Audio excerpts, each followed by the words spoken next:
Kansara DTV news ગુજરાતીમાં આપનું સ્વાગત છે. નજર કરીએ આજના મુખ્ય સમાચારો.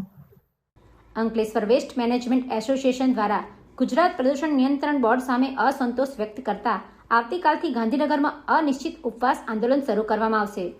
અંકલેશ્વર વેસ્ટ મેનેજમેન્ટ એસોસિએશનના પ્રતિનિધિ રમેશ ગાબાણીના જણાવ્યા અનુસાર આધુનિક તકનીકોથી સજ્જ સીઈટીપી પ્રોજેક્ટ માટે સીસીએ મંજૂરી મેળવવા છેલ્લા 1 વર્ષથી રજૂઆતો કરવામાં આવી રહી છે. છતાં પણ ગુજરાત પ્રદૂષણ નિયંત્રણ બોર્ડ દ્વારા પરવાનગી આપવા બાબતે લાંબા સમયથી વિલંબ થતો હોવાના આક્ષેપ કરવામાં આવ્યા છે. ઉદ્યોગકારોનો દાવો છે કે આ વિલંબના કારણે એક તરફ કરોડો રૂપિયાના ખર્ચે ઊભા કરાયેલા પ્રોજેક્ટ ઉપર અસર પડી રહી છે, તો બીજી તરફ પર્યાવરણીય અનુપાલન માટેની વ્યવસ્થાઓ પણ અટવાઈ રહી છે.